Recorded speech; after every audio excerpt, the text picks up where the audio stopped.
Screen. Hello, everyone. My name is Anthony Gerby, and we're here again for the Family Financial Series, Part 2, Budgeting.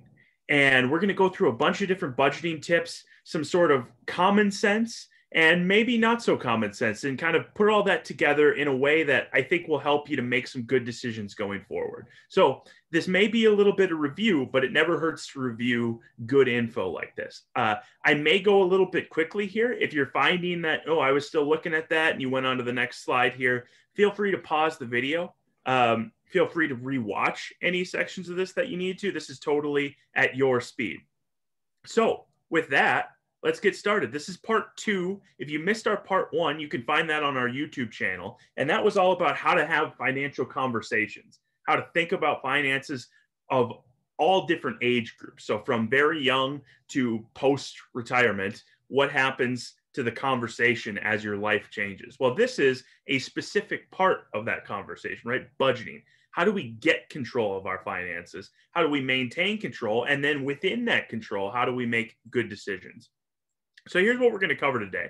Budget checkup, why now is a good time to do it. Your emergency fund, a lot of questions about this. What is a good number for an emergency fund? What are the pros and cons of even having an emergency fund? The great spending balance. So how do you balance your life around your spending so that you're doing the things that you want to do that make life worth living, but at the same time, you're not putting your future in jeopardy by overspending in the near term. Major lifestyle choices. To give you a sneak peek, we're going to talk about home, car, and retirement as 3 major lifestyle decisions. Retirement dream casting. This is actually going to be a great part. You will be able to do this on your own, where we're going to pose a series of questions to you, and you will be able to see kind of, okay, well, how do I want to spend my retirement? They're kind of in that vein. And it might help uncover some things that maybe you did know, but aren't always at the forefront of our thinking. Maybe we're thinking more about the dollars and cents and the bank account number than we are about what do I actually want to be doing in retirement. We'll give you a few resources to check out, and obviously there will be time for questions at the end. So budget checkup, tax time is the right time. This is the first item there. Every year, you file your taxes, and it's very timely. By the way, just so you know, taxes in 2021 were moved back a month to May 17th of this year. So the IRS moved it back. This was a stimulus coronavirus related change that's up to their discretion to move it back. So just so you know, it is back a month. But tax preparation may be the only time of the year many households gather all their financial information in one place. That actually makes it a perfect time to take a critical look at how much money is coming in and where it's all going, right? In other words, this is a great time to give your budget a checkup when you've already got all the papers in front of you, right? So here's a few steps to kind of get a handle on these things. So number 1, create some categories. Start by dividing your expenses into useful categories. That could be home, car, food, debt. If you've got a credit card debt or home equity line, or you could even just say that's my mortgage, and home becomes just your monthly house expenses for electric, gas, whatever. Pets, entertainment, charity. Sky's the limit. Categorize it as much or as little as you like, just as long as we're getting a good number there. And don't forget your savings and investments. If you're putting money away every month, don't forget about that as part of your budget. So for example, just to break that out even more, housing could actually be divided into mortgage, taxes, insurance, utilities, maintenance. Those are going to be your 5 big categories. But again, your mileage may vary by the person. Following the money. Go through all of your receipts and statements. And this is the painstaking part, right? Where you go through and you look at that stuff from the past month and you say, ooh, okay, and I've got all these little slips of paper here from Starbucks or whatever you're doing. It does help if you use a credit card to buy stuff. Not that that's right for everybody. Certainly, if you're doing that, we want to make sure you're not going into debt necessarily, or at least not incurring a load that would put you in your financial situation in jeopardy. But that can help you track things. So if you already do that, that could be a good way to track it. But get a sense of what you are spending. That's what following the money means. Projecting your expenses forward. Know how much was spent per budget category. We already talked about the categories. And knowing that, can provide a useful template for projecting future expenses. So you go through each category and you say, well, are they likely to rise or are they likely to fall? Travel, for example, once you retire, maybe that budget's going to go up because now you've got the time to do so. And there'll be other things, gas for the car, maybe that goes down. So keep in mind those trends over time. Determining your expected income, that one's fairly straightforward. Okay, if I'm working, I know what my salary is. Maybe we can factor in, okay, I think I'm going to get a raise here or there, but we need to know what the number coming in is so we can manage what the number going out is. That's the general thought here. And same, by the way, if you're retired, whether it's a pension, Social Security, or just, through investment assets, what you may be earning in a given year, we can help you kind of get a sense of what that new money in the door will look like. Finally, okay, well, here's where you become little mini accountants and you do the math. It's time for the moment of truth. You subtract the projected expenses from the expected income. Very simple. What is your cash flow? And obviously, if we get to a point where the expenses are over the income, that means we've got to figure something out, right? That doesn't mean it's the ship is going down or anything like that, but it's just a point where we've got to sit down and really hash some stuff out. So, and finally, stick to it. So if we do create a budget, if we do find a way to live within our means in a way that really makes sense for you, let's not over exceed that, or I'll also say under spend, right? Because there's two sides of that coin. You do not want to go over your budget. Everybody knows what happens if you go over your budget, at least consistently do that. But I also want you to think about not going too far under your budget. Yes, it's great to save money, and that's a very important thing. And we'll talk more about kind of how that might work, saving money, in just a little bit. But hey, if you've got the money, spend it. If it's there and you budgeted for it and everything works, we want you to take advantage of what you've worked hard for to save over all these years. So one of the big pieces of the budget process is making an emergency fund, right? Have you ever had one of those months where the water heater stops heating, the dishwasher stops washing, your family ends up with a first name basis with the nurse at the ER, and as you're driving to work, there's smoke coming from under the hood, right? That's what the emergency fund is for. Bad things can happen to the best of us, and they often happen at unexpected times, right? So it's incredibly important that we have some money set aside, if possible, to cover those things. That's obvious. But what's really unfortunate is that actually a 2019 survey found that 28%, that's over a quarter of Americans, had no emergency savings. So when these things comes up, what happens? Well, they use a credit card, maybe they go into some further debt, or they don't fix the car, for example. And that's just not a situation we want any of you to be in, if at all possible. And obviously everyone's circumstances are different, but we want to help you get to the point where you can absorb some of those incidents as they happen. So how much money? How large should an emergency fund be? And I can't give you an easy answer here. There is no one size fits all answer. The ideal amount is going to depend on your financial situation, your lifestyle. For example, if you own your own home or you have kids, you may be more likely to face financial emergencies, right? A house can need maintenance, or something can break without warning and you're responsible for fixing it. Obviously, anyone with kids knows that there may be an emergency room visit at some point for a slip or a fall, hopefully nothing major, but that stuff can happen when there's more people you're responsible for than just you. And by the way, it can happen with just you too. But those factors make you more likely to need an emergency fund. And therefore, that would make me, as I'm kind of trying to read the tea leaves here and figure out what's a good number for you, probably would make me want to adjust that number a little bit higher. So those are some of the things to think about. If saving several months, you've heard the classic example, well, you should have 3 months of income set aside so that if something happens, whether it's work or in retirement, you're fine for 3 months. You can figure it out between now and the end of that window. That's a fair number, but if that number seems a little unreasonable, don't worry. Start with a more modest goal, right? Everything happens in stages. Take the step-by-step path to get there. If you can just build up your savings to $1,000, let's say, if you're starting from a flat zero.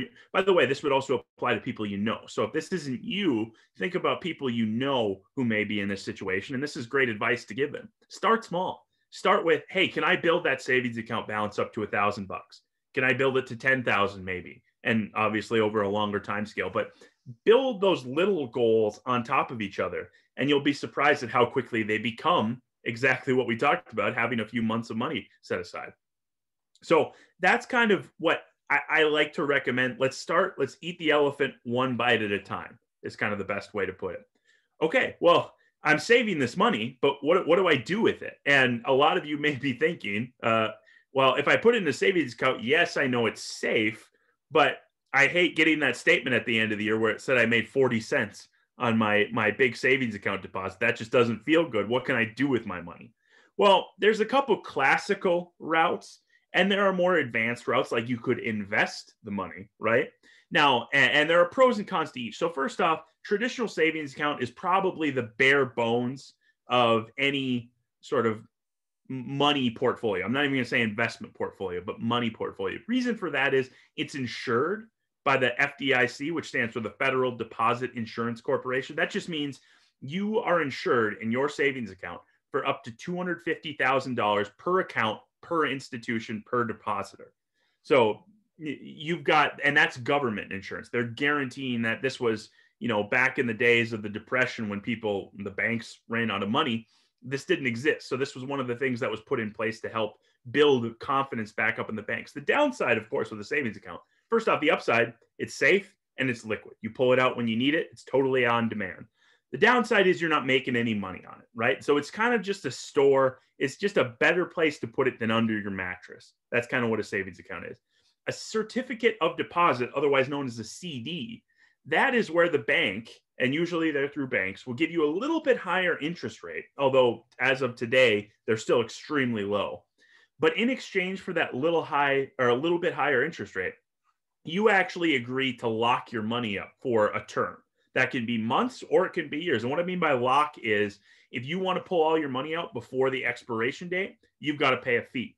And that's how the bank ensures that your money is going to be there. And that's why they can offer a higher interest rate. Now, in the 80s, some of you may remember, CDs were a great investment. I mean, you could make potentially double digits on some of these, lock your money up for 10 years. You're going to make your 8, 9, 10% on it. And hey, you're good to go. You don't need the money for the time being. That's a great rainy day fund.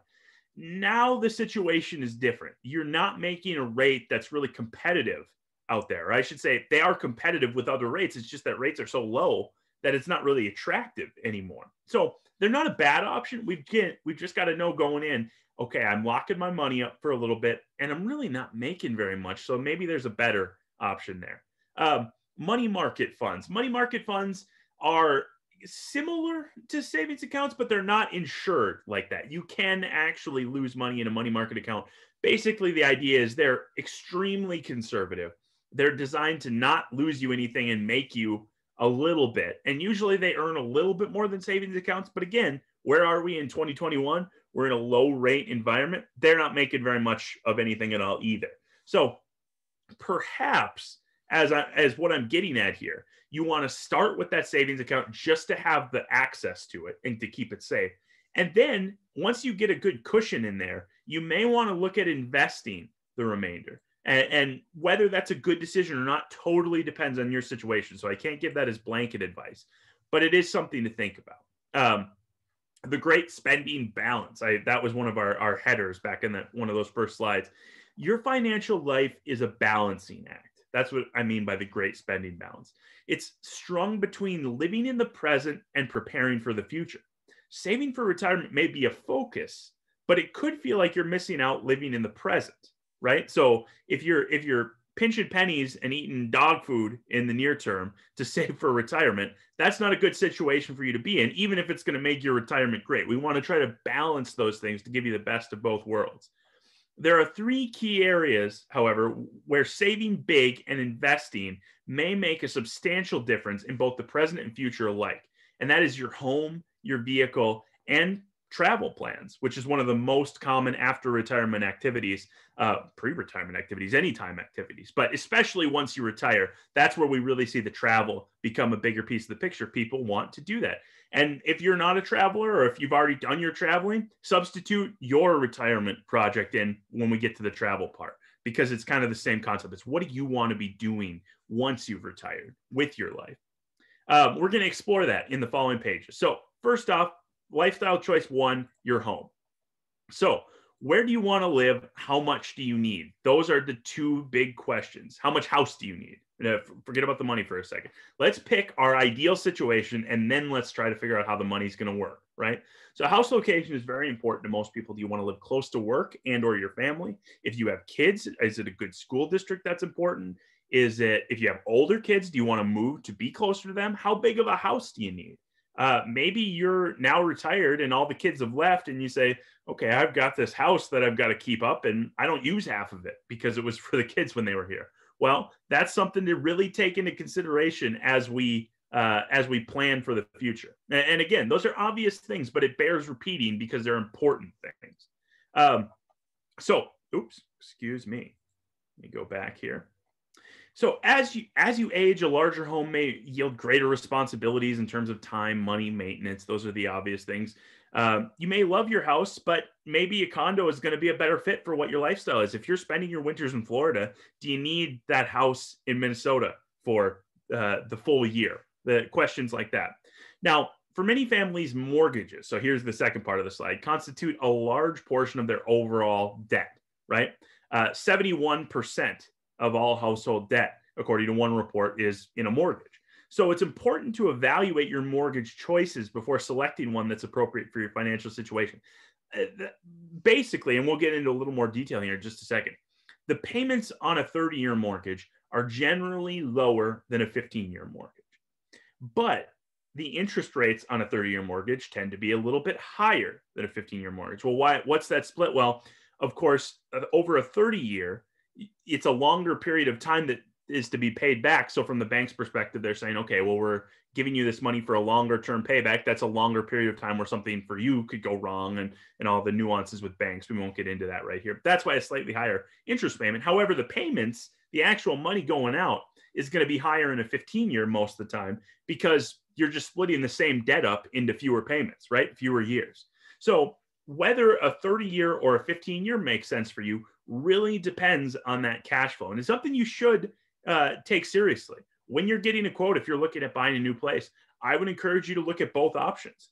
And maybe the 15-year is just going to be, that payment's higher than I need it to be, and I don't like it as much. Fine, but at least you looked at it. So I would always encourage you to shop around and get a good quote on both of those options.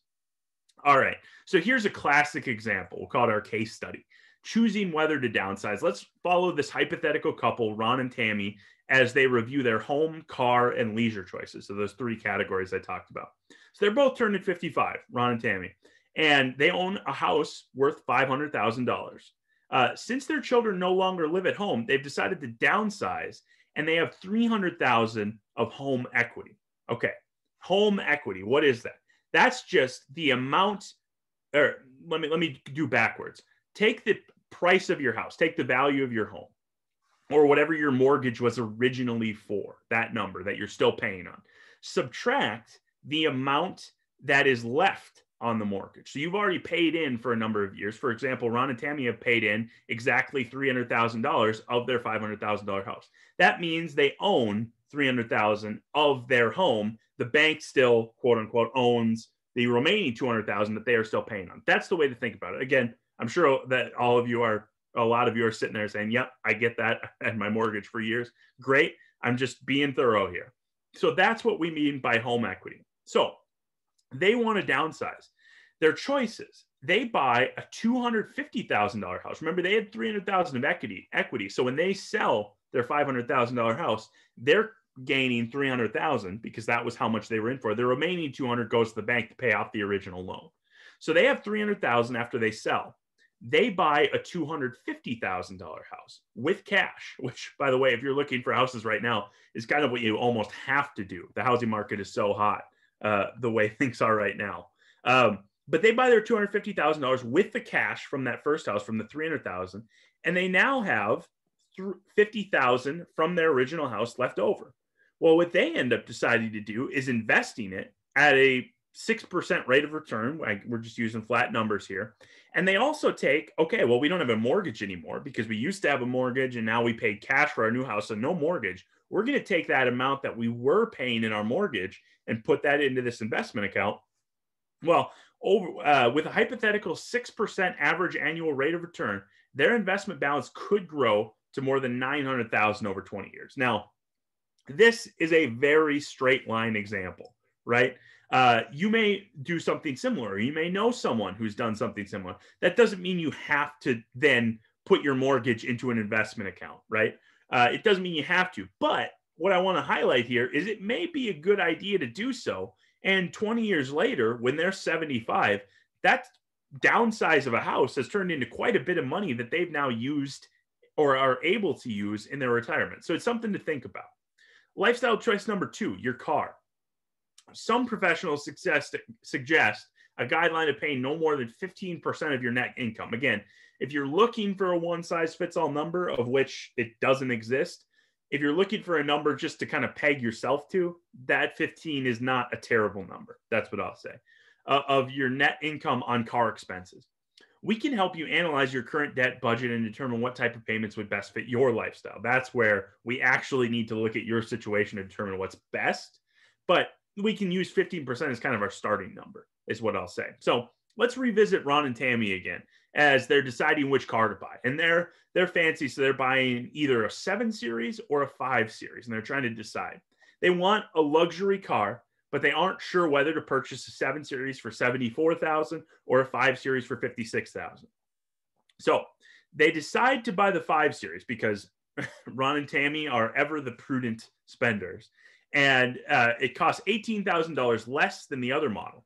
Ron and Tammy could opt to invest the $18,000 they saved into an account with a hypothetical 6% rate of return. In addition, by selecting this model, the savings resulted from lower taxes, fuel costs, and insurance premiums could also be similarly invested. You can get a sense of what that may be after 5 years or 20 years. Again, very straight line calculation. This is an example. This is not what's going to be right for everybody. This is a very, hyper rational sort of approach to all of this. And at the same time, we all know that there are other real expenses that come up in life that perhaps that 18,000, some of it could be invested. Some of it could be left in a savings account for an overflow or an emergency fund. Some of it could be spent on something else, right? That's how real life works. But this is just the kind of decisions that we need to understand that we are making, whether we realize we're making them or not, right? There's a value to money today and a value to money in the future. And we've got to take both those into account. That's what we do, me specifically, every day. So the next choice, travel. Okay, so right now, obviously, it's kind of a tentative time to be talking about travel, right? Because it's still in flux right now. It does seem as though travel is going to open up at some point potentially this year. I mean, that's as far as I'll go in this video. But at some point, we will be traveling again. I'm comfortable saying that. Many Americans actually go into debt to fund a vacation. Sometimes that's credit card debt. Sometimes that's, if they have a home equity line on the house or something like that. Sometimes it's that. That is not my preferred route. It's not that it can't be done. It's just not my preferred route. So with a few simple substitutions, you may be able to have a fun, memorable getaway without breaking the bank. That's kind of what I'm getting at here. Vacations are good for our mental health, yet they're likely a lower priority than a home or a car, right? Those are more necessities usually. With the right preparation, you should be able to enjoy your time off while upholding your long-term goals. So we need to approach it strategically. Here are some money-saving travel tips. And again, some of this is probably review, but it's worth going over again because it's important. What can you do to save money on flights? Schedule weekend flights, travel during the off season, use discount sites for car rentals. For when you're actually at a place, rent a private room instead of booking in a luxury hotel. Consider investing in vacation home ownership. Those are all options available to you. These are not necessarily recommendations. They're just things to look at. But basically, from my perspective, I want you to have the vacation you want to have. Maybe that is being at a luxury hotel, right? Then we need to figure out how to make that work within the structure of your overall budget. That's the key. If we can make it work within the structure of your budget, that is what will set you up for longer term success. And that's what's going to make everybody happier in the end. You're going to be happier because you're going to have more money. You're going to say, hey, I did well on this vacation. I'm able to take the trip, but I'm not breaking the bank. I'm going to be happy because then, when we sit down a year from now, I'm not going to have a sad conversation where I say, you remember that trip you took? That actually ended up being a bad idea. No, we want to make sure we plan this out ahead of time. And that's the big important factor here. So Ron and Tammy, back to them again. Let's look at how they decide to spend their leisure time. Every year, Tammy and Ron take a 2-week vacation. They've traditionally stayed at an expensive hotel to enhance their lifestyle. Now they want to rethink their leisure options and see if they can have a similar experience at a reduced cost. So what they do is they replace their $400 nightly hotel with a privately owned condo, which is half the expense. With a condo, and you can tell what I'm talking about here. Maybe it's an Airbnb or a timeshare situation, but just an alternative housing option than a hotel. The condo is half the expense, so it's down to $200 a night. With a condo, they can also prepare some meals and cut food costs. In addition, they'll watch for deals on flights and use airline miles, potentially reducing what they pay in travel. Switching from a hotel to a condo could save Ron and Tammy $2,800 a year. And with less pricey meals and flights, they lower their expenses by another $2,000, reducing their total cost by $4,800. Again, in our simple illustration here. And again, it's going to give us the example of what if I invest that with a 6% rate of return. Again, that may not be what you do. Maybe that leads to more excursions at the place you're going. Maybe you just stay there for a longer period of time if you're not spending quite as much. Or maybe you're a person who, no, the hotel is important to me. I've been going there for years. I love this place. That's a must. Well, let's figure out other ways to make this as economical as possible. That's the key. We want you to do what you want to do, but we want to do it in the most responsible way possible. So finding that balance. Ron and Tammy were able to balance the kind of life they want to live while saving and investing for the future. And they enjoyed a mortgage-free home, a luxury car, and annual 2-week vacations, all while saving a ton of money. I mean, that's $1 million they saved by downsizing their house, by buying the one model lower car they wanted. These are sacrifices to an extent, but they're also things that are real world things that we see every day. People making decisions to say, I don't need that anymore. I'd rather move some money from here and put it over here for the future. Or I'm not spending on a fancier house or a fancier hotel room, but I want to spend more time with the grandkids. I want to be able to take more flights to visit my kids if they live, around the US and everything in between. That's what we're getting at here. The number, in a sense, is immaterial. Yes, you can save a lot of money by saving a lot of money. That's the obvious part, right? But making your life work better for you while maintaining that budgetary independence, that is what we're getting at with all of this. So each financial decision can be a complex mix of wants and needs.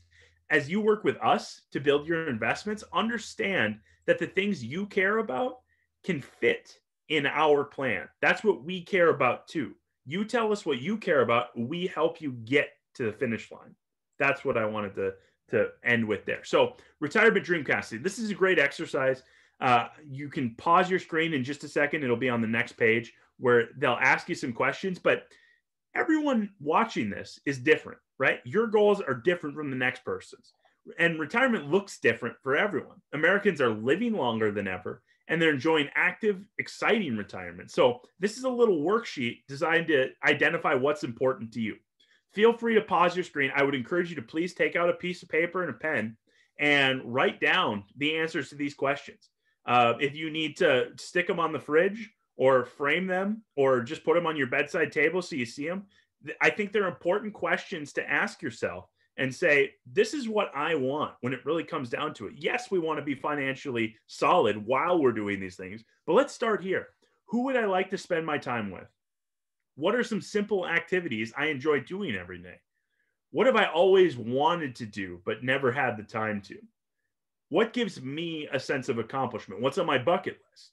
What am I passionate about? What gives my life purpose? So I went through those quickly. Pause the screen, write down the answers to that, and then hit play, and we'll go to the next slide here. All right, we're on page 2. I hope you got some good answers already. So we've got a few more questions. Where would I like to spend most of my time? Geographically, locally, where would that be? What would I like more of in my life? What would I like less of in my life? Again, whatever axes you want to define these on.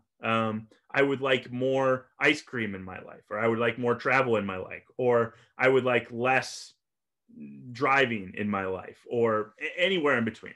How will I stay active and healthy? What hobbies and activities do I enjoy currently? And would you like them? The implicit question is, would you like them to continue into the future?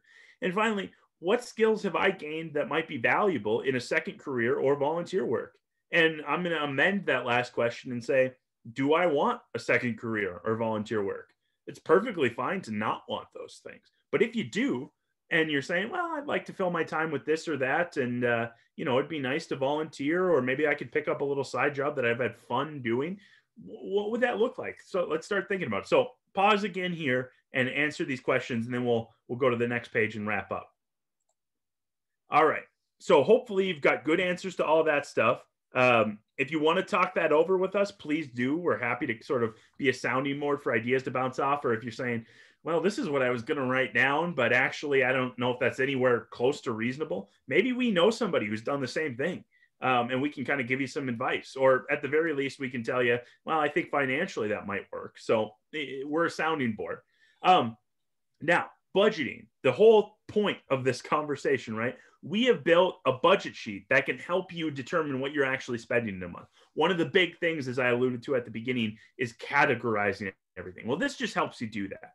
So you'll be receiving this as a free download for attending the webinar today. And if you need a copy and you didn't get one, just get in touch with us and we're happy to send it out to you. It's a great little exercise for you to do, even if you are on top of your budget. Just see where you're at. Again, it's a monthly number, and it'll really help you get a sense of where things are at. So white papers. We have white papers on managing the financial aspects of going through a divorce, planning for retirement, and getting married. If one of these specific lifestyle events is affecting you, please get in touch with us. We'd be happy to send along more information. That's just the text on the screen. Okay, what is a white paper? A white paper is basically just a well-written, fact-based paper on, here are some things to think about when you are getting married or planning for retirement, or if you're going through a divorce.